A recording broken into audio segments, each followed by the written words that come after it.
Ang batang si Payoli at si Krishna.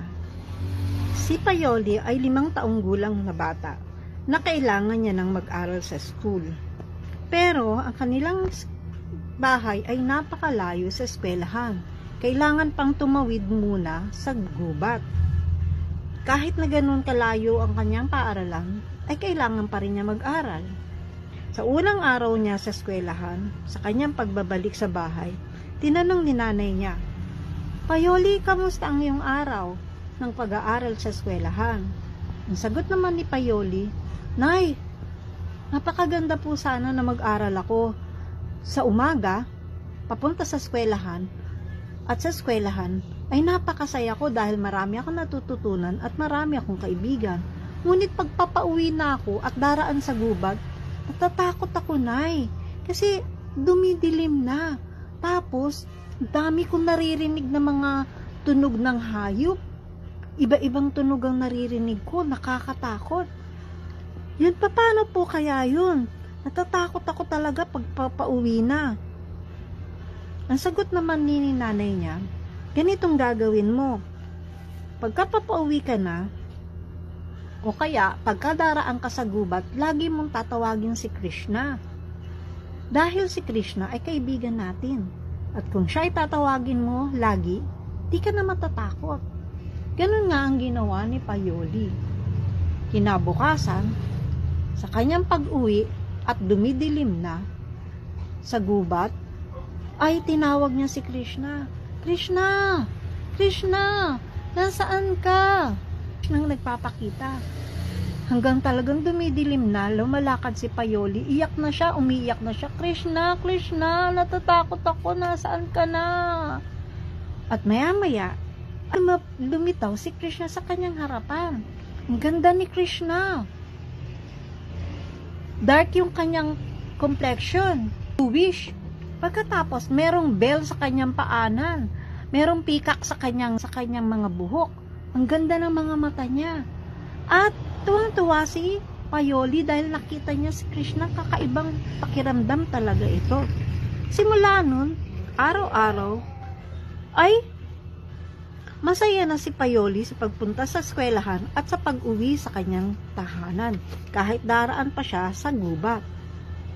Araw-araw ay nagpapakita sa kanya si Krishna. At habang naglalakad sila ay naglalarong dalawa, makikipag-usap sa kanya. Hanggang ihahatid pa nga siya ni Krishna malapit sa kanyang tahanan. Kaya tuwang-tuwa talaga si Payoli araw-araw. Magkakatapusan na ng eskwelahan. Noong araw, ang mga guro ay hindi naman binabayaran. Pero sa katapusan ng eskwelahan, ang estudyante ay magbibigay ng regalo sa kanilang teacher. Kaya nagkaroon na naman ng problema si Payoli. "Nanay, ano po bukas ang bibigay kong regalo para sa teacher?"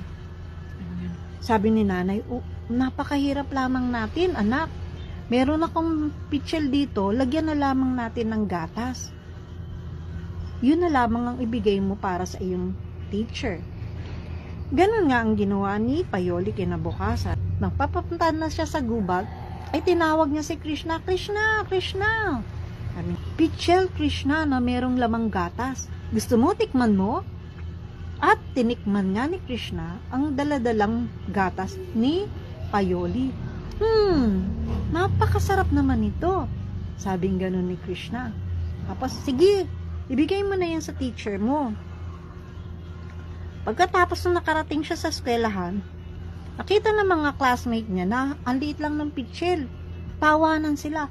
"Paano magkakasya sa ating lahat yan? Ang konti-konti lang ng gatas na yan sa pitchel mo."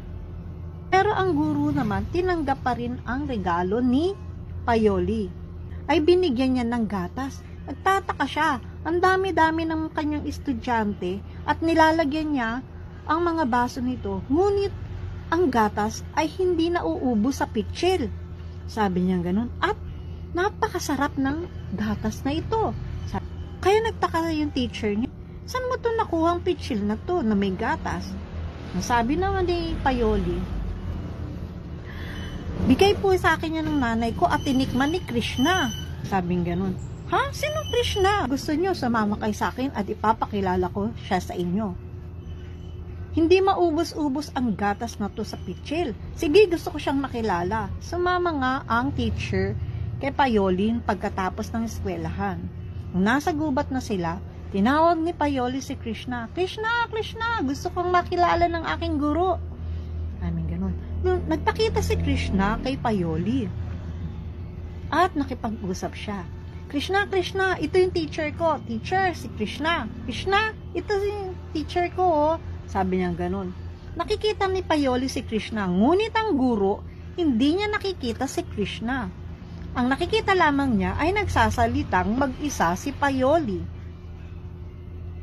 Kaya, sabing ganun ng teacher, siguro imagination lamang ito ni Payoli. At umalis na siya, iniwan niya si Payoli sa gubat. Sabi ni Payoli, Krishna, Krishna, bakit hindi ka nakita ni teacher? Ako nakikita kita. Ang sagot naman ni Krishna, nakikita mo ako dahil gusto mo akong makilala at makita. Umiyak ka pa nga nung una, di ba, para makita lamang ako?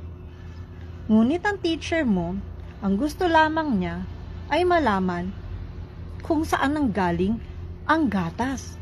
Interesado lamang siya sa gatas sa pitsil. Material lamang ang gusto niya. Ngunit, hindi niya ako talagang gustong makilala. Hindi siya interesado sa akin.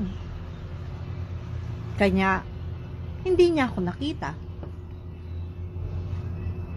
Haribo!